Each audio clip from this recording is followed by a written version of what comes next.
All right, so it's just after 2 o'clock, so maybe we can get started. Welcome to everyone. I am Johanna Roth. Maybe many of you have spoken to me already. I'm the EARMA Community and Events Officer. And today I'm excited to run this event together with euroCRIS, our second joint virtual event. The first one was in February. Maybe you were there as well. And yeah, for everyone who joined, when you joined, you probably saw this is recorded. So just again, to encourage you to, if you don't want to be recorded, although we are recording in speaker view, to have your cameras off until later on we will go into breakout rooms. Maybe you can already see at the bottom there are breakout rooms. And Simon, our moderator, will explain later how we will go there at the end of this event. While we hear the presentations, if you have any questions, please feel free to use the chat, and we will try our best to get them answered for you. So yeah, with this, I would like to hand over to Simon Carriage, and let's enjoy.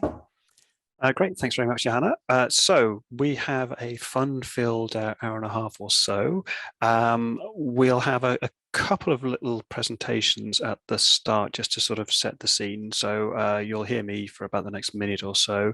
We'll then have Pablo, who will give a little bit of a background of how we got here and why EARMA and euroCRIS are working together in this arena, and then Sadia will give a bit more of a background to this aspect of our sort of overlap, so this kind of the pre-award side of things.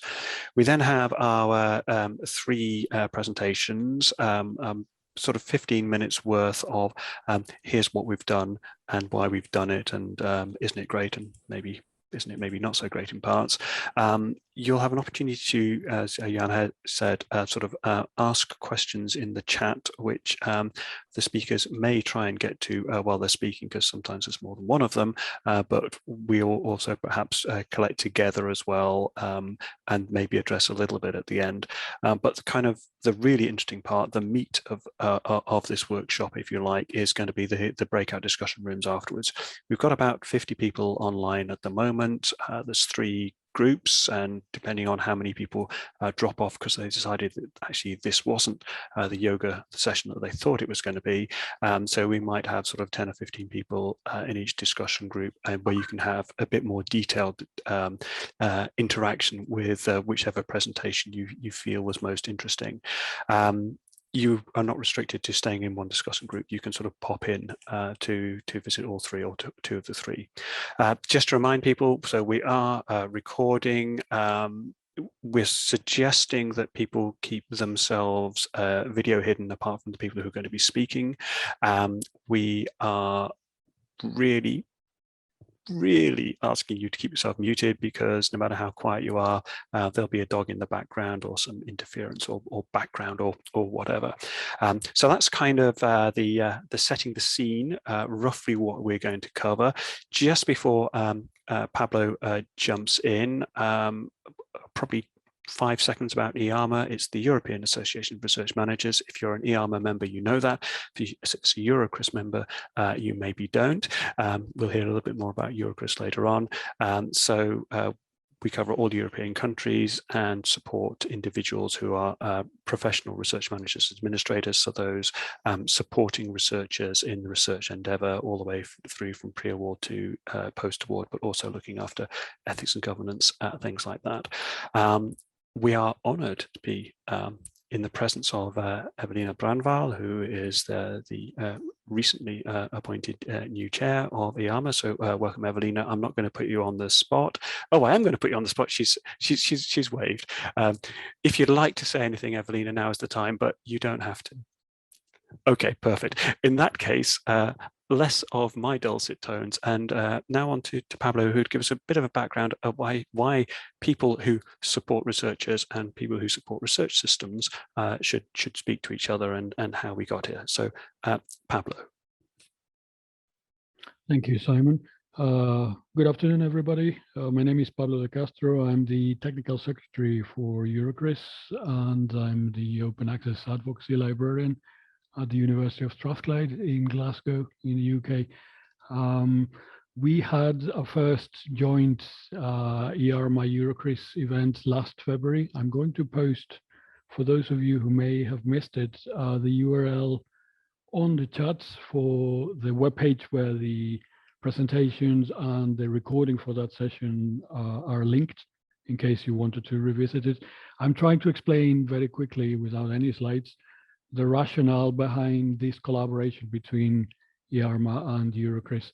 A few years ago, there was an informal conversation at some EARMA conference, annual conference, on an idea that John Donovan, former EARMA chairman and head of research at Dublin Institute of Technology, or nowadays the TU Dublin, had with Ed Siemens, who was then the president of EuroCRIS, on trying to explore the metadata and the workflows and the systems involved in the whole project lifecycle from cradle to grave, was the name of the idea.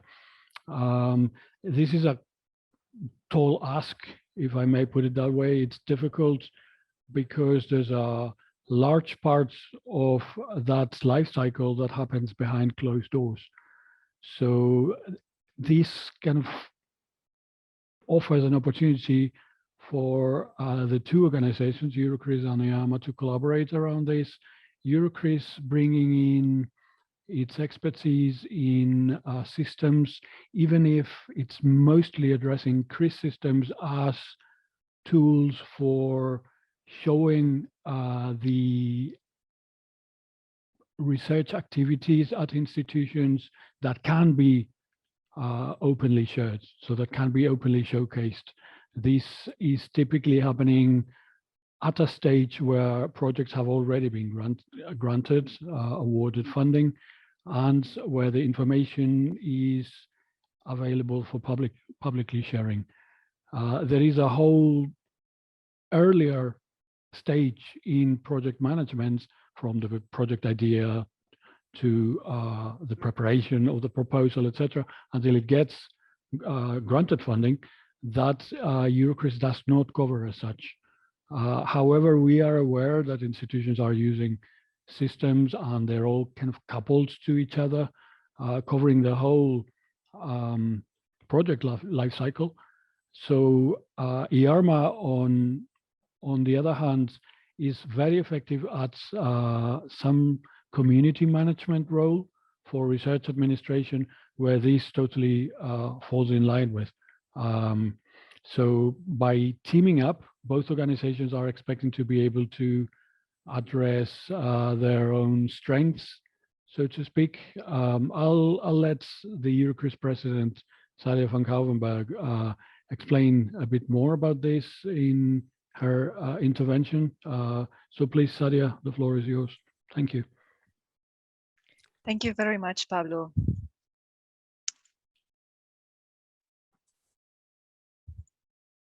Okay, normally everybody should see my screen. Just give a small sign. Yes, okay, and then I'll kick off with the presentation.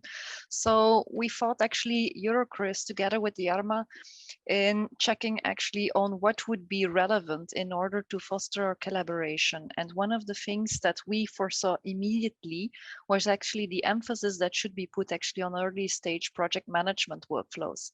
This because actually this is such a huge gap where the research management administrator research workers could be assisted if the supporting systems, the IT systems, would actually provide and support the processes that actually are needed in order to fill this gap. So much efficiency is actually flowing away just because the systems are not out or not yet actually aligned with the processes that are occurring. So if you check actually with regards to research information, and this is actually what's happening, I always put this this figure. So for those of you who have already seen a presentation of me, I'm sorry, you can go quickly to the bathroom for just 2 minutes maybe. In the middle, you will see here the researchers, and you see that researchers are affiliated with research organizations. They require some funding from the financiers, and they carry out projects, or they have finances for equipment or facilities that they buy. Together with these resources, the human resources as well as the project resources, the researchers obtain results, important results that actually foster innovation and other technological innovations. They write publications on this, they have patents on this, they deliver projects, and also foremost research data. Now, all these things, if we could combine them, this is what I would call the research information space. It's the bundling of all the information that's out there on these people. The thing is, this is important information, and a lot of people are also interested in that. Not only the research institutions to which the researchers are affiliated, but also, for instance, the financiers that provide financial means to carry out the research, as well as the government. But also other researchers are interested in what the first original researchers have been found actually throughout their research. Libraries are interested in the publications, the data centers, they are interested to data to couple them, for instance, also to public data, and by coupling them to have, again, innovation and new results coming out of that. The thing is that within this research information space, this information is most of the time contained in several different offices. The library is containing a piece of the information, the knowledge transfer or innovation office is keeping a piece of the information, etc. So this information is hardly bundled together, and that's exactly what the problem is. The problem is that researchers then have to file and register all their details through all these different offices once again and again and again. So if we could tackle this problem in another way, and we could, for instance, have a building block, an object in IT terms on researchers, and keep this information there, as well as the organization, project, publication, infrastructure, patent, and data. And we have this as building blocks, and we try to interconnect them in order that the information should be fed only once into a system and then should be pulled out for multiple purposes. Then you're actually working in an efficient way. So it's a little bit like the only once principle, which you would actually see over here. What's happening now is that you merge all this information together. This is actually something what we could do also in, for instance, the project management workflow. This is a process that's in the research management community is oftenly occurring. So you see here on the left what's happening. You have pre-project information, people win an award. Then you have actually a period actually when the research project is actually being carried out. And then you have actually everything happening after the time of the project, after the lifetime of the project. So if we are now focusing in depth what's happening on each of these different stages, we see that first of all, we need to find some funding opportunities that are coming internal from an organization, but also can be from financiers like the government, from other research institutions, from the European Commission. It can be from the industry. So these opportunities have to be detected. And when they are detected, they should actually lead to the writing of a project proposal where you're not alone. Most of the times you should collaborate with other people on a single research project. Now, if you would like to do this efficient, you should be able to share all the information on the project when writing. One of the things that people are nowadays using, for instance, are as simple as Google Drive in order to allow for collaboration on such initial stages of finding ideas together and writing a first project proposal. So it would lead actually to more, if you would have a system that allow you to work together more efficiently, that would allow researchers to win more in terms of efficiency. It's not only that this efficiency can not only be reached when writing a project proposal, but also in the initial phases of project startup, the data collection, data analysis, data sharing, and the end of the project. So in order throughout the whole life cycle of a project, actually multiple steps can be looked at in order to increase the success. If we in particular focus again on the proposal, the planning and the writing of a project, we also see nowadays that there are more stringent conditions being imposed on research. For instance, when it comes down to responsible research and innovation.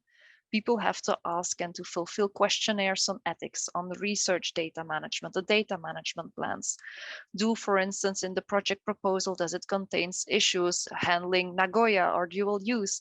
So many things are actually being asked to those researchers. And actually, if you would look at the essence of all the questionnaires on RRI, then you would see that basically they all comprise like a project abstract and project title, the name of the researcher, so almost always similar information.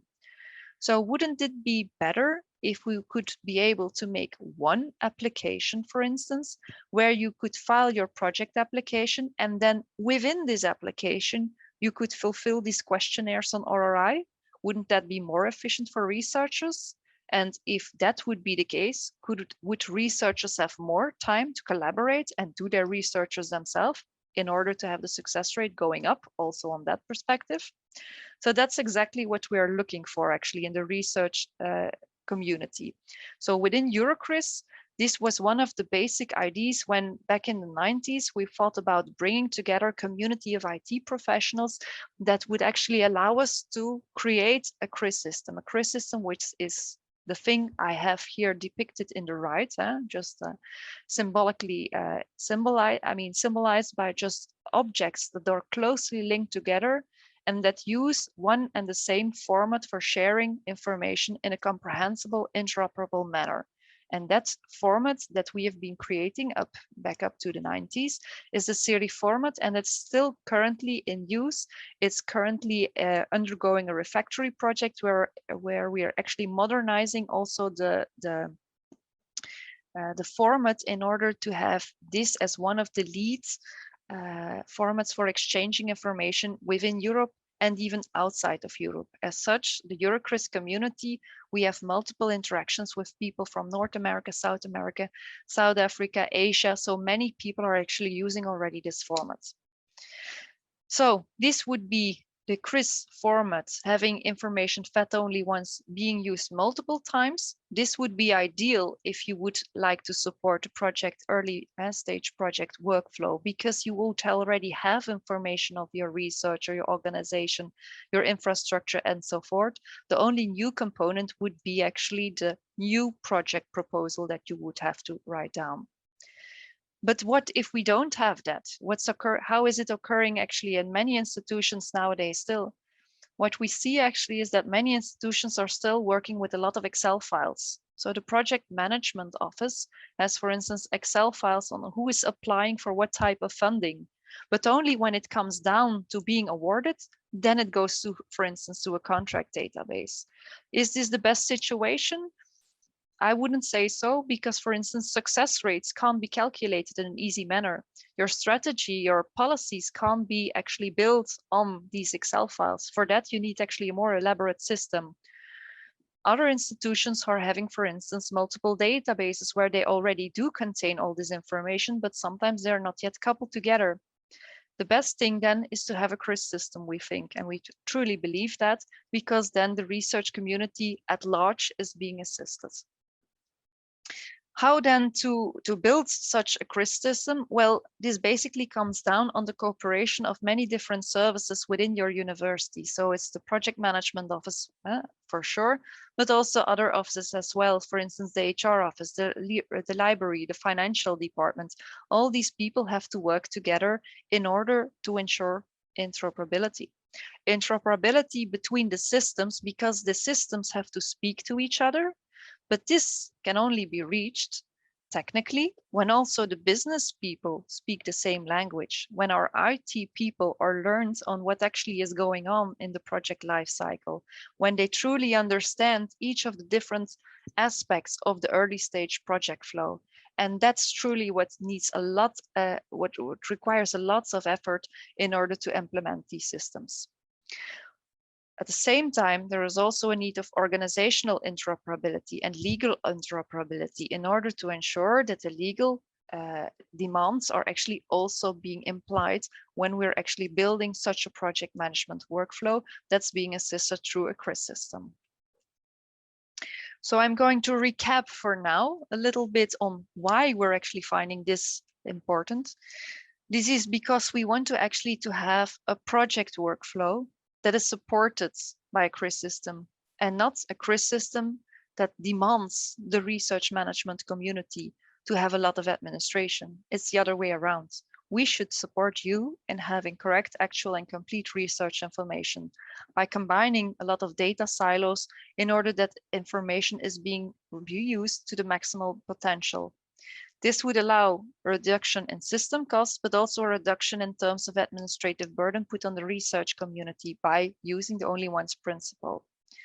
So in this way, if we would be able to realize this thing, and I think this is really where to go, the way forward to go to, this would allow us to have more strategic intelligence on where we should be funding, how we could assist our researchers in obtaining funding, to support collaboration, transparency, and even efficiency. So I think for now, what we see already in CRIS system is the top of the iceberg, what we know, but what actually can be reached is the bottom of the iceberg. So we do not yet have the full picture complete, but the full potential is there. With this being said, I give the word back to Simon for having the in-depth discussions. Thank you very much, Sadia, and thank you for keeping to time. That was excellent. We did have one question, but in the interest of time, what I'm going to do is say that we've created an additional room. So rather than just having the 3 Q&A rooms, we'll have 4 Q&A rooms, and maybe I can persuade you to host one of those. It's a question about open science and boundaries. And we'll perhaps move on with the presentations and then go to the Q&A sort of at the end. We'll have a general Q&A and then breakout sessions. So fantastic. Thank you very much. And thank you for the chilly ending. I'm not sure I liked it. I have watched Titanic recently. Without further ado, I'm hoping that Mark is on the call and will show himself. There he is, fantastic, in King's College Italian branch, hopefully. Mark, you've got 15 minutes. If you go over, I'll come on and start waving things at you. Morning or night? Good morning, everyone. Night. Good afternoon, everyone. Sorry. Let me just see if I can make sure I can share my screen with you. Hopefully you can see our logo there at this point in time. Everybody okay to see? Can everybody see our King's logo there, just to check? Yes. Yes, perfect. Brilliant. Okay. So I'm going to echo quite a lot of what Sadia said, actually, to be honest with you. But let's go through and see where we get to. Okay. So what I'm going to talk about today, just very briefly, because it will be, I've only given 15 minutes to do this, and there's a lot that's in here. So supporting project management at King's. So we have we have 2 systems. I won't call them CRISs or project management systems. I'll just call them systems at this point in time. Well, one called WorkTribe and one called Pure. And I'm going to talk a little bit about how we deal with project management sort of beginning to end. And both of those systems have a part to play in that. So again, just echoing a little bit of what Sadia said already. We start with an academic who has an idea for a project. The next thing they're going to do is try and find out where they can get some funding for that, if they need that, because some projects don't. And you're looking at finding the funding opportunities. Now that comes in a number of different ways, and this is the one piece that I would say we haven't yet cracked system-wise, because it comes down to the personal knowledge of the academic, the funding opportunities databases that are out there, which kind of sometimes link with systems and sometimes don't. And also we have an in-house research development team as well. And they're part of the piece to help our academics to find the money that they need. There are then 2 parts to the beginning of the proposal. There's what I call the narrative piece, the scientific piece, the why and the what, which is as much for the academic to do as anybody else. And then there's a costing. If you're going to apply for money, you need to know how much money you're actually going to need. And that's the piece that I'm going to talk a little bit more about at the moment. And that's the how and the how much. So building the proposal, there's 2 parts. And again, Sadia's covered a little bit of this. What's the evidence of your success in your previous work? You might have had prior funding in this area. You might have a publication record in this piece. And that's where, at the moment at King's, you can get information out of Pure. We have details of the publications and the funding. And I'll show you a little bit about the the funding. I'll hopefully get 5 minutes or, well, 30 seconds maybe to do a demo on that one, but I'll see what I can do. And then the costing generally in the UK anyway, deals with a concept called FEC, which means a lot of different things to a lot of different people, but specifically it stands for full economic cost. And you have to basically show to the funder that what you are asking for is broken down into the various components that you need it for, and how much time that's going to take, and how many pounds you need for that work. So that comes down to a number of different things: the salary costs for the people who are on the project, any new staff, any postdocs, postgraduate students to carry out the research, all of the kit that you need, whether that be large pieces of equipment or just a bunch of pipette tips. Anybody who's done science knows about those. Anything to do with travel and dissemination for that you're going to do on the project, and the delight of what are known as overheads. Anything that is supported by the institution, so space, personnel, all these other things that come in that don't actually, that are actually part of the work that the university does to support research, but not actually part of the specific proposal. So we have a costing tool, the WorkTribe project costing tool. Now we need this because we've got something like about, well, we've got 150 million, I think, per year coming in through externally funding projects and thousands of projects. So the spreadsheet for us doesn't kind of work. So we've had to invest in a system for this. Now, as I've mentioned a bunch of the things before that we have to include in the project's costs. So how do we hang this together? We've got person and organization data which we need to bring in. That comes in via our HR system. All of the salary information of the academics, that comes in via the HR system as well. The costing tool has a budget breakdown, so you can record all of the different things, the travel, the consumables, into the relevant category. And then there's a whole bunch of background data that you need to actually create a project that you can actually send off to the funder. Because all the different funders have tremendous different sets of rules. They have different schemes in which they have different rules on the different schemes. And there are various different financial components that certain funders include and certain funders don't. Things like inflation, VAT rates, pension, exchange rates, all of these kind of things. There's a whole vast variety of those things.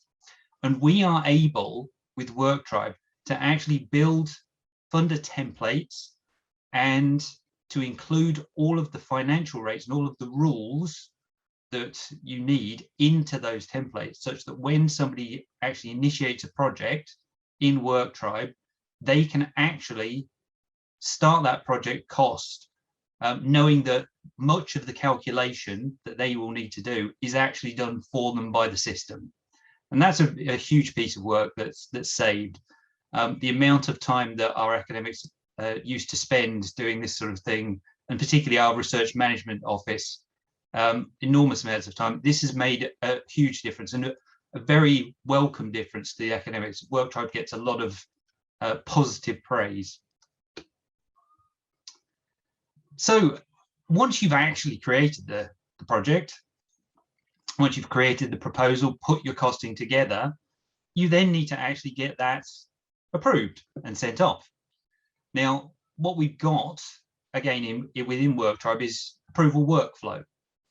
Now, this is really interesting because there's a lot of ways that our different faculties manage the approval of their projects. There are a number of different rules that each faculty have. The difference between, say, our Institute of Psychiatry, Psychology and Neuroscience department, or school, sorry, should I say, and our business faculty, business school, how do they deal with things? They're very differently. So we have different rules for each of the, I think, 9 faculties that we've got.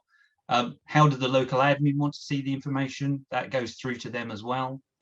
And as Sadia said, a lot of our work is collaborative. We have to deal with multi-faculty projects. There's somewhere you've got 2 or even 3 faculties working together. and each of the faculties has to do the approval for their piece, and that has to go in parallel. Then we want different rules for the some of the different criteria. So the value of the project, that goes to, that might go to the head of school at one level and the head of the faculty if it's a more, if there's more money involved. It might be different rules for different funders and a variety of other different things that we can include as an escalation rule. The advantage of a lot of this sort of thing is that, particularly at least in approval stage, the faculties get to see what's actually going on. A lot of the local admin, again, as Sadia said, a lot of Excel spreadsheets used to exist. How do people keep tabs of all of the projects that are going on in their faculty? This is one of the ways of doing it. This is the way of seeing what's called the project pipeline. What projects are in train, what projects are coming up, what projects are about to complete. So they can also spot with the approvals where they've got duplicate projects, that, maybe 2 or 3 different academics are applying for the same piece of money, and that's pretty efficient. Maybe you want to get those people together to build a bigger or better proposal. Where you've got limited schemes where you can only get 1 application per institution, you might be able to spot there and pick the one that's most likely to succeed, and you get to see what what sort of space you actually require to do the research that's being suggested. A lot of the space planning debates that we have at King's can get quite fraught, but this is one way of actually giving the evidence to people to say, well, this is, we do need a new building, or we do need extra lab space to do this. And as is our want in research management, we get the final sign-off. A lot of the time, it's the research management department that has to do the submission to the actual funder through their portal. So we actually get the final sign-off. Whether or not we actually bounce anything is a different matter. So you've been successful. You have a funded project. What comes next, I guess, in terms of the system? A lot of the projects we have actually involve a certain amount of further negotiation, particularly where we've got industry partners. You might need to actually sign various different forms, various different confidentiality agreements, etc., etc. All of that, we can actually do that contract negotiation piece and track the progress of those those negotiation processes within WorkDrive, and that's a really useful piece because it's very difficult to do that. And a lot of the time, one of the biggest bugbears of academics is it's sat there waiting for somebody to sign a contract and nobody knows who's got to do something. Where is it? Where's the responsibility lie? And then one of the things about WorkDrive is we can do that. We can actually say this is waiting for us. This is waiting for the partner. This is waiting for the funder, etc., etc. One of the best pieces that we've done, and one of the hardest pieces, to be honest with you, is actually the integration with our finance system, which means that once you have a project that is successful, you complete the costing of the project within the system, you can then pass the details of that budget into our finance system. And that is a major improvement over our previous processes, where a lot of that was done manually and people had to know that something was coming. They had to know what to do, and that was a really specialist job.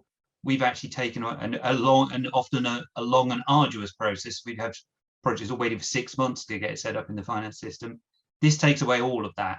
Within a couple of days, once you've signed your project as complete, once you've got all the contract negotiation done, we can press the button and send that detail to the finance system. And the academic could potentially then start spending straight away. If you've got a funded project, you probably want to let people know about it.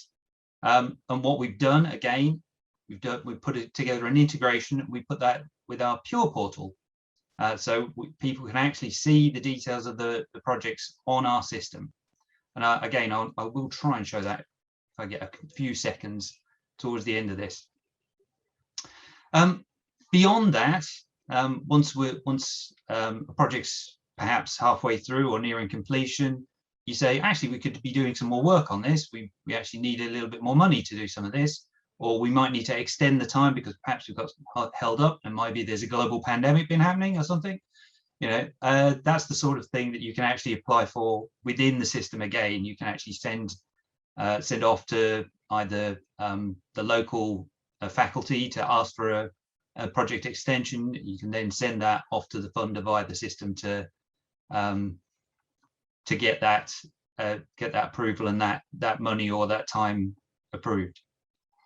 And the last thing, a little bit, which we haven't really done particularly, we haven't included in the system quite yet, is the ability to actually do budget management.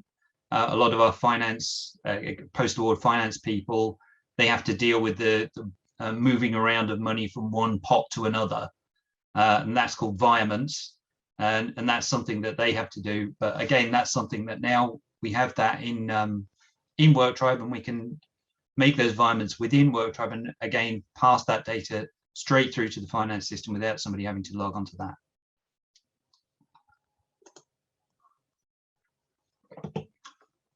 So I'm talking about research outputs. And I thought I'd put a picture of our library on the right-hand side, just to point out that that's where we are now. And again, the integration between WorkTribe and Pure allows for people to link their outputs to their projects, and that's great for things like sharing that on the researcher profiles, details that you might need to pass over to evaluation exercises like the REF, and the reporting to the funders. A lot of the funders require some kind of report back. Those of us that work in the UK and elsewhere will know about the delights of ResearchFish. This is the sort of thing that you can do to actually link your projects to your funding, and maybe even automatically pass that to ResearchFish. And again, something that we haven't particularly done yet, but it's the sort of thing that we're looking at, how you can link those projects to the impact of the research, the later stages, the societal benefits that come from that research. Now I'm going to just try and show you just at this point, if I can go back to my demo, if I can find my demo. You've got a good minute, Mark. Yeah, okay. A good minute, I like that. That's brilliant. Where are we? I've lost it. There we go. Let me share this window now very quickly. So there we go. This is our portal. This is the King's portal, our research portal. This is based off Pure. And if I type in at random, or not as the case may be, I can look at that and I can say, well, we've got some research funding here. And here again, as I say, we've actually linked this through to the publications. I can show that as a publication list. So you can see that, and that's not, that's for informatics. And then if I go to research funding again and type in Bosnia, I can find another one. There's another project, a fairly recent project here that's got some more research outputs in. And again, there we go. Show that as a list. There's the open access details of those projects as well. So I'll now go back to the final piece, which is the crux of what we're trying to achieve. How do we hang this all together? The metadata is how this all fits together. We have to have shared metadata across all of our systems. Ideally, if we were doing this properly, if you like, we'd be using standards for this. What we've done realistically is to use the data that the IDs and the metadata that's in our business systems at the moment. And that includes things like for the HR to WorkTribe to Pure to fit together, we have to have all the person IDs matched across all of those three systems. We've got to deal with the structure of the university, so the internal organization IDs, they've all got to be linked across the three systems. For finance, we need external organization IDs, who are our funders, who are our partners. That's got to match across the three systems. All the project IDs got to match across those systems. We've got budget category IDs, so all of that budget breakdown, all that has specific information that we need to pass to our finance system. And of course, when we're linking outputs, we've got output IDs as well. And I should say that while we've done all that we can to link all the three systems, you need to link the first two as well. You need the HR system and the finance system to talk to each other as well. So I would say for finance, if anybody is involved in the finance side of things, external organization IDs, funders, partners, you might be a funder, you might have a funder ID, you might have a customer ID, you might have a customer ID for somebody doing research, you might have a customer ID for somebody doing non-research, you might be billing them, you might be invoicing them. All these kinds of things that fit together with finance make it sounds easy. Well, it sounds easy. I'm not sure it sounds easy at this point, but it's even harder than this. So at that point, I will stop. Excellent. Only a minute after. I thought 1 minute left was a bit of a clue. I just had that minute there to show the little demo of the system. Excellent. Okay, well, thank you very much, Mark. For those interested, Mark will be hosting a little breakout room later on, and I'm sure he'll show you more of his lovely system should anyone desire to do that. That's the plan. Fantastic. So next up, we have Witold and Piotr from, I'm going to really kill it. I'm going to say Łódź. Close enough. So the screen is yours. If you can find the share button. Thank you. Łódź is perfect. Yeah. Okay. I hope you can see. Is that okay? Yes. Perfect. Perfect. Okay. So first of all, thank you for invitation for this meeting. Thank you for EARMA and euroCRIS, because it's good to be in a company like this. It's our first presentation on meeting like that, so we feel a bit honored. And first of all, let me say who we are. We are from Medical University of Łódź, the central part of Poland, just 1 hour from Warsaw. So it's quite easy to reach our city and to visit our university. We are the largest medical university in Poland, about 11,000 students, about 2,000 teaching and research staff in our school. Main subjects is, of course, medical, pharmaceutical, health sciences, biotechnology, and that's main research area we are focused on. Of course, we are also part of research teams and research groups, not only in our country, but also international, like EIT Health group, for example. And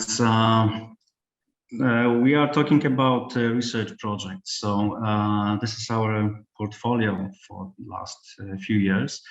The last 2 years, it's about 170 projects, research projects in our university for about 20 million euros, almost 20 million euros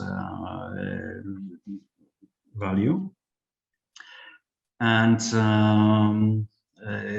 as you can see, we are also part of 11 Horizon 2020 projects and EIT Health group. So to manage all of this information, to deal with such a big number of projects, one of the projects we are implemented or conducted is InterScience Cloud. It was the project for build and system for research information about our university. It was started in 2017 and it was meant to be finalized in November 2020, but due to COVID situation, we have to extend it next 6 months. So in fact, we have finished it in April this year. One of the main goals of this project was to build a CRIS system for information about our researchers, about our research output, publications, patents, and also information about research projects.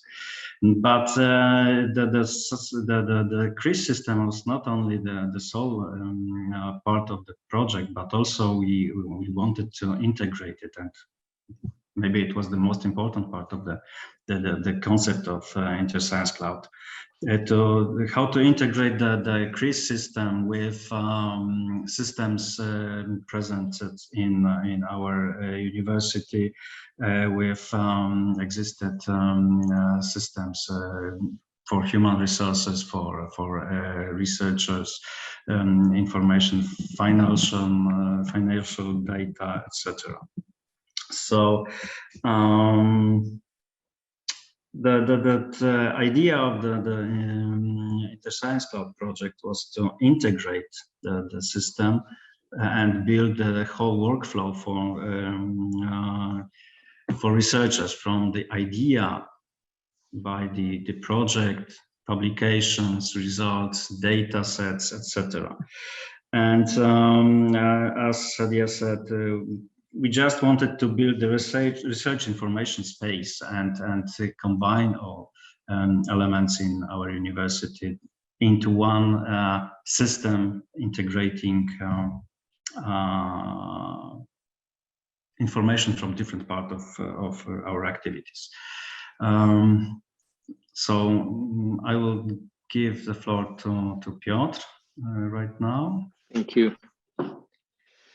So to understand our project and our point of view, we need to underline first of all that since 2012, Medical University of Łódź implemented business process management as a method and philosophy of work in our university. And why it's important? Because it's changing everything. It's changing, first of all, the point of view, who is researcher, who is employee in the university, that is to show that many of us, we are internal customer. And for this discussion, we need to remember that researcher is for us a client, an internal client for whom we want to provide the services as a best manner as we can. So this philosophy gives us the opportunity to understand that everything what we are doing in the university is a process, and to provide a better efficiency of those processes. First of all, we need to understand how we are working today, what we are doing, how this information we provide, with which tools, which systems, when, and why. And so for this reason, business process management for us is a complete solution, because it's, as I said, philosophy, it's methodology, which help us to create a structure for those processes, link them, understand how to provide, how to change them, how to manage them. And also there are a lot of tools related to business process management, which we are using for modeling purpose, for integrating, and for running those processes, because we are not only modeling, we are using BPMS system. So it's a holistic solution in which we can create our processes, manage, and also run our processes. So we have a whole cycle. So this is almost 10 years of our experience how to manage each processes. If you can change the slide, Witold. Okay. Yes. Thank you. We need to this previous. We need to remember that business process management is about the change. So everything which we prepared, every process which we have today, we need to still analyze and identify how we can change it in the future. So this Deming cycle, which I'm pretty sure is well known for all of you, we are using in a daily manner. and our business owners, people which are responsible for the processes, they are using as a tool and as a question, okay, based on the results, on the goals, on the flow, workflow, which we have today, I'm looking for the changes which I should provide to have a process which is better. And what means better? Better, it's not this, it doesn't mean the same every time. Better means that my customer can achieve their goal faster, with lower activity, maybe without any additional tasks. I don't know. We need to define, but without define what is my goal and what means better, what does it mean better for my customers, I don't want how to change my process. So this Deming cycle we are using as a tool. Yes, please. And it provides us to business process architecture. Witold, if we can change the slide, thank you.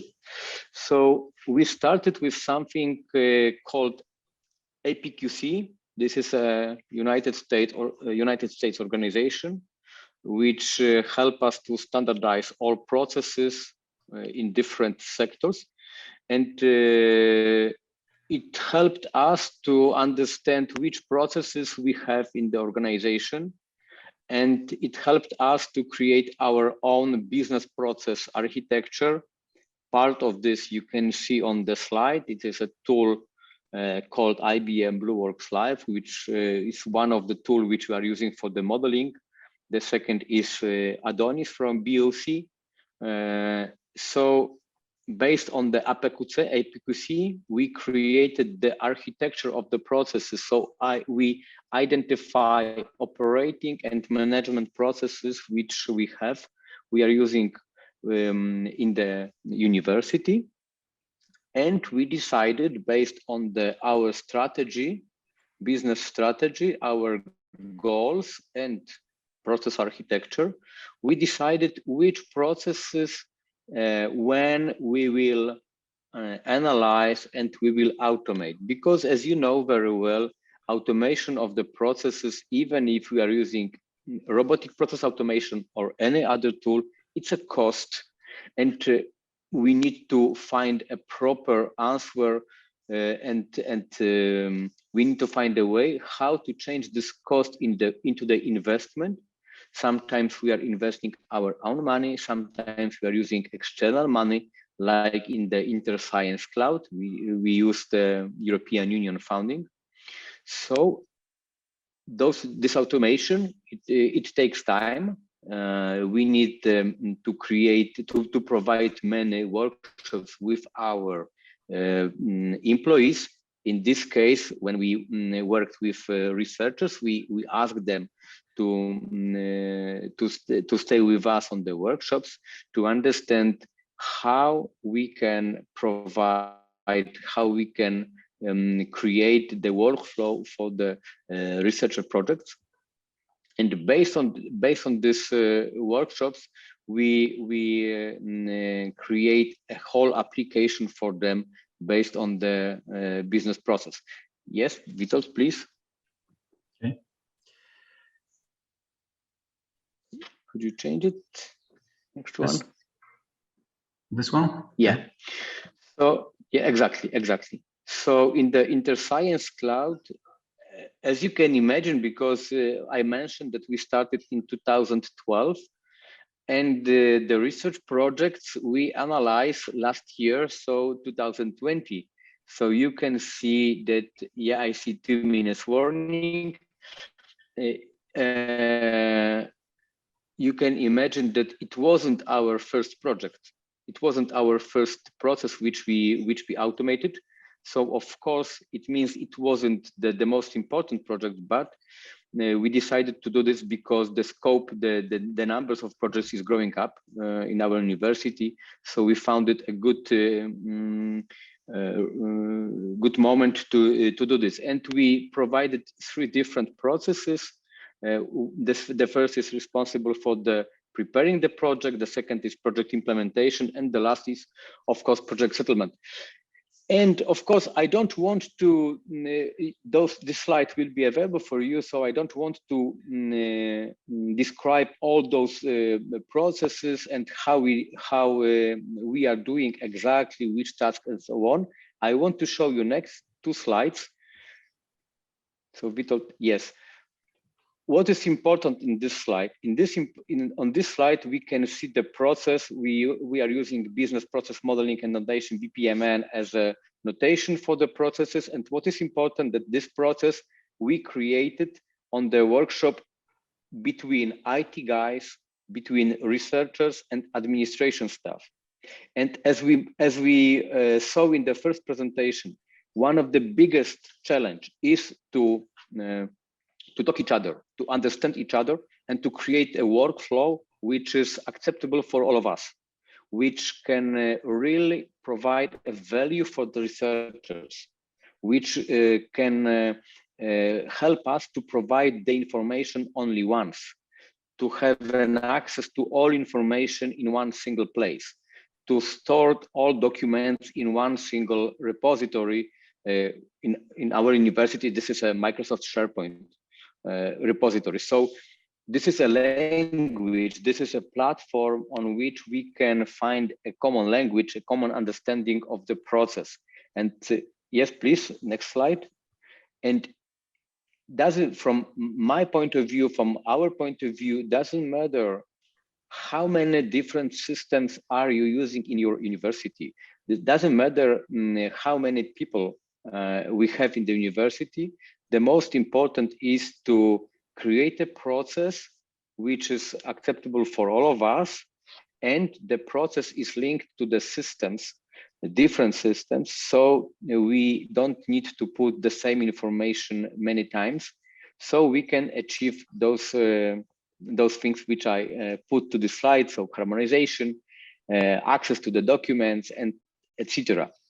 Because time is I'm finished, so I hope that if you have any questions, we will find an answer during a Q&A session in the end. Thank you so much. Perfect. Thank you very much for that. Witold, you didn't want to say anything, did you? What you wanted to say was come and see us in our breakout room and ask us more questions. Is that right? Yeah. Perfect. Fantastic. Okay, so we're running a little bit behind schedule. I don't know who's chairing this, but they're obviously doing not a very good job. Our final presentation before we jump into Q&A is Rita and Rui. So I'm not going to introduce you. You're just going to jump straight in, and I'll cut and paste your bios in the chat. Thank you very much. Thank you very much, Simon. I am now going to start sharing. If you could please let me know, just a signal if you're seeing. Okay, thank you very much. So hi everyone, good afternoon. So I am Rita, I'm here doing a presentation with Rui. Me and Rui, we used to work together at Fraunhofer ICUS. And when I joined ICUS, I was a research manager for long years, several years. And what happened was that I was completely blown away by the tool that they had there, which was Rui who developed. So here today, we're going to address, okay, sorry. So one of the things that Sadia mentioned about all the information that is being settled and managed when we are preparing a proposal from the idea until submitting the proposal, is that this information, as Sadia said, it belongs to different stakeholders. So some information belongs to the researchers, and some information belongs to the entity we're working on, and some information belongs to external entities. Could it be the funders? Could it be the national contact points? Could it be other partners within the consortium? So the information comes from a lot of different stakeholders. And it's not just the sense that the information is different and the information needs to be articulated and managed, but sometimes the information is also conflicting. And so it is, of course, really important to have one clear system where the information is there once and is there once for all. But it also is very important to highlight the amount of burden, and it's not just administrative burden. For the research managers, sometimes it's also a dynamic, a personal and interpersonal burden to be the coordinator and the moderator and sometimes the curator of all this data. So here, for the sake of representing, so until you have the idea, from the idea until you get your goal, which is you submit a proposal for funding, you have the information that comes from your own entity and the information that comes from the researchers. And this sometimes can be conflicting because researchers want to be in with a certain team and we're not sure if that team can be allocated to the project, etc. Then you have the consortium partners that want to have their own budgets and you need to make the puzzle, and sometimes things just don't match. You have the information that comes from the departments, the legal department, the knowledge transfer department. You need to put it in, you need to match the dots and to write the proposal, to make everything clear, to fill in the puzzle and make the proposal submitted. So when I got to work in Fraunhofer ICUS, I found the tool that they have developed there, and for me it was a real lifesaver as a research manager.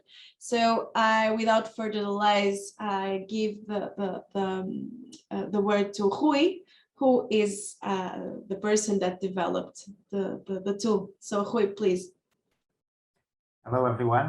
Can you move on the slide, Rita, please? Rita? Okay. Next. Rita. Are you hearing me? Hello? Yeah, okay. Okay, so yes. This one? Yes, thank you. So please excuse me, I am on a bad internet connection, so it might be a little bit unstable. I am sorry if you don't listen. Already mentioned, we have invested in developing a tool management here at Fraunhofer ICUS, and found the same problems that were already explained by previous presenters.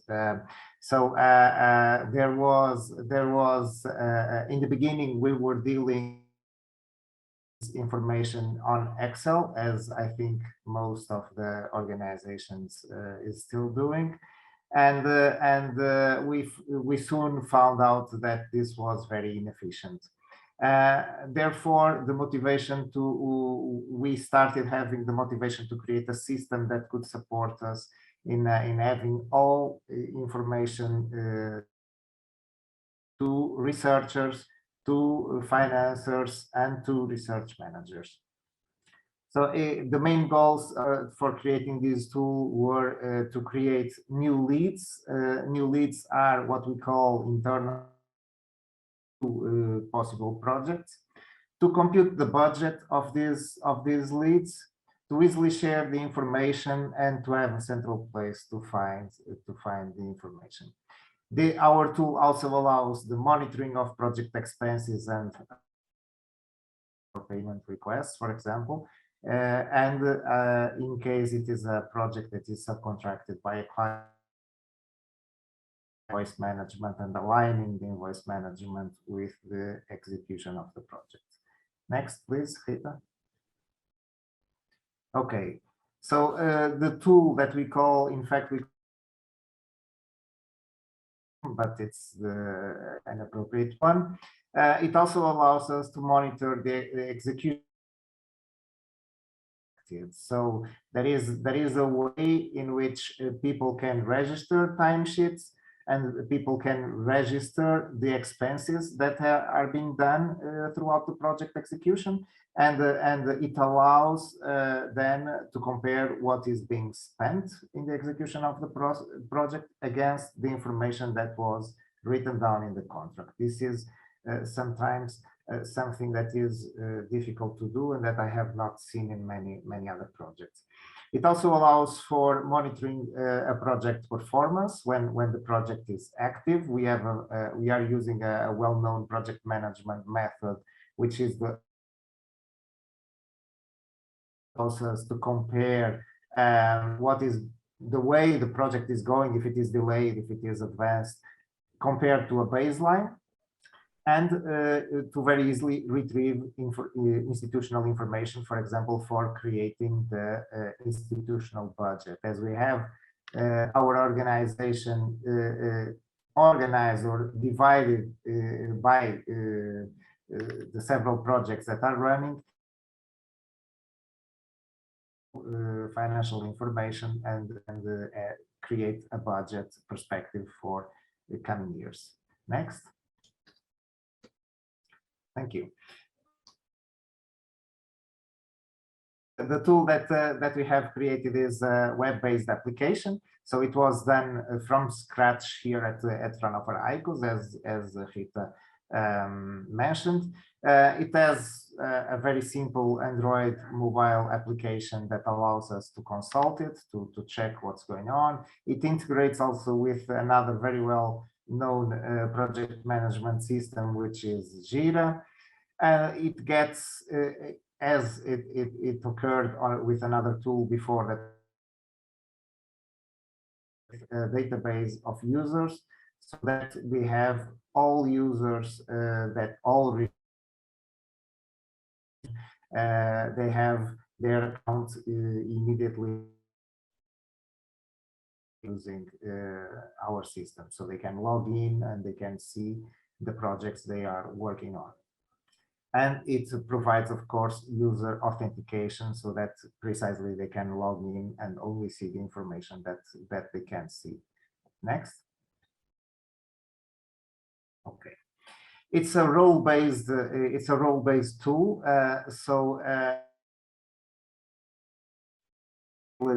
To see the information. This is because there is sensitive information. So whenever we create the budget for a project, we allocate persons to tasks, and the tool automatically computes the cost of this allocation, and thus it will be possible, for example, to prevent this, only people with certain privileges can. We have here examples of different roles that have different privileges to view information in the tool. Next, please. The tool also implements, and this is probably the part that is more interesting here to this presentation. The tool implements a workflow that comes from the pre-award stage of the project to the post-award stage of the project, and until the moment that the project is finished. Okay, so as you can see in this slide, the lead is the initial phase of the project, creating a new instance of a project, and they start creating a new instance of the project, and they start planning their own project, planning their budgets, and the team who is going to work and on the project, and so on. Between the lead and proposal phase, there is a validation, and also by the research management department. So usually the research management department accompanies the development of the proposal and before it is submitted. So there is a final validation by our financial department, who basically checks if the budgets are, if all financial information is correct. Then the proposal is submitted and it awaits from the funding entity. If it is approved, it becomes an active project. If it is rejected, then of course it does not become an active project, and it remains in the system as a to be consulted in the future, and it can be also resubmitted. Okay, I think you can move on to the next slide.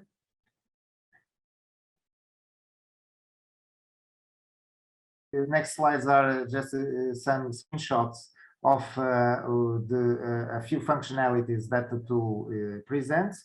So it has it's a personalized dashboard, so you can see your projects, you can see warnings related to the active projects, and you have a list of tasks that are expected to be done. So, for example, there is a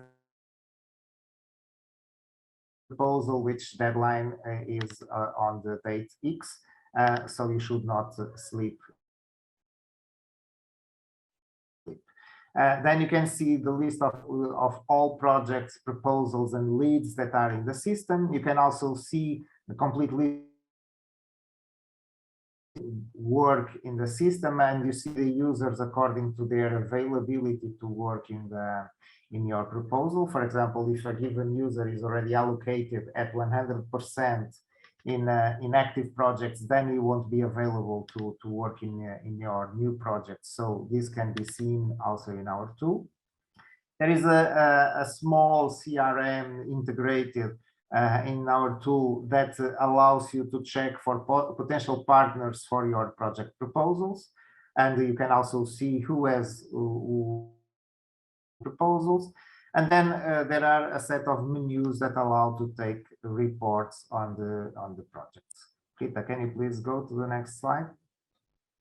Okay, this is a list also of menus that can be consulted per project. So that you can see a description of the project, you can see the Gantt chart of the project, you can see the list of expenses that are planned to be spent within the project. You can see the contract and the proposal baseline, so that to compare the execution against contracts and the proposal. You can insert updates and next steps, comments, and so on. So it's a very complete overview of the full project. Next. This is a screenshot of the Gantt chart. In here, you can see in the top a list of milestones for this project. And then you can see work packages, tasks, and allocated scientists. You see that generic scientist number 3 is allocated at 5% between January and June of 2021. And on another view, it is possible to see the cost of this allocation. So it can also be seen immediately the overall cost of allocations in the project.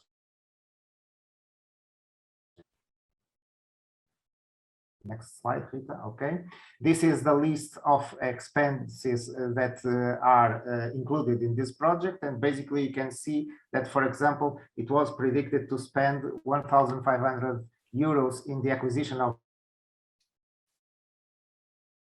And you see the purchase form number that was executed from Form Lab materials. It was spent 1,000. That even though we had planned to spend 1,500, we have spent a little bit less, so that there are 62 euros left to be spent in that line, and this can be seen of the project. Next slide, Rita, please. Okay, this is I think this is the final slide, Simon. This is the where we can compare the project execution in terms of delays and costs. What they show is a schedule performance indicator. So this project is more or less on time. It's 96% compared to baseline in terms of the execution.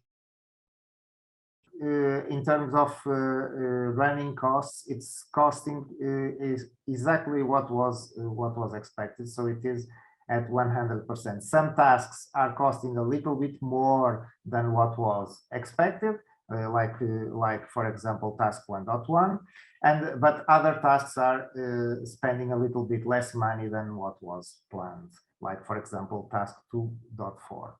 Next, Rita. Thank you. Okay, this is really the final slide. This is a view where you can see that people can project. So this is also an important part. Every week, our researchers can log into this tool and they have to insert the amount of hours that they have been working in each project and in each task, so that we can immediately compute how much the project is costing. Okay, so this is a very quick overview of project control. I am available for any further questions in the breakout rooms if you are interested in getting to know more information. Thank you very much. Fantastic, thank you. So yes, it was probably a bit of a challenge to try and get a quick overview in 10 to 15 minutes. I did let everybody run over by the same, so I don't feel too bad about that, apart from for the wonderful audience who are desperate to ask questions. So what I've decided to do, and sorry to presenters to mess you around a little bit, is say that we won't have a plenary Q&A, but we've now created 4 rooms. So one for each of the for the presentations, and also one which I hope that Sadia, maybe Pablo, will go to sort of have a more general conversation. So that we are not holding people up who only allocated 90 minutes for this in their schedule, we won't have a final plenary. So, so you'll have at least 10 minutes sort of Q&A with whoever you want to go and talk to. Depending on whether or not those presenters can stay longer, they might stay longer. We have the Zoom open until the hour, so there's potentially 40 minutes, but the presenters have only been scheduled for this 90-minute slot, so they may not be able to stay. That's entirely up to them. So really, it's kind of without further ado that I have to say thank you to everybody, apart from me, the most atrocious chair in the history of the world ever. Hopefully you will now see some breakout rooms at the bottom of your Zoom screen, and you should just be able to click on that, select whichever room you want to go to. Hopefully the speakers will go to the room with their sort of organization on. So if you want to go and speak to Mark, then that's Kings. If you want to speak to Witold and Piotr, sorry for the pronunciations, then that's Łódź, close enough. And Rita, which is more Rita, Rui, which is more Rui, then that's the Fraunhofer one. And anybody who wants to talk about anything else, then probably Sadia and Pablo will be in the Sadia/project management. So thank you for that. When you get to the rooms, you probably want to unmute yourself and just have a general chin wag. You might also want to show yourself in order to make things a bit more dynamic. So once again, thank you very much, everyone, for attending. Please go to those breakout rooms now. I don't want to keep on talking. Go and have conversations. Thank you for coming. Yeah, thank you very much, Simon, as well. And for everyone who is struggling to join any room, I will be here the whole time in the main session. So if you don't manage, you can always ask me either in a private chat message, that's maybe the easiest, or by speaking up that I can move you to a room that you are interested in, because I know sometimes that's a bit difficult to do. But hopefully you will see the breakout rooms at the bottom.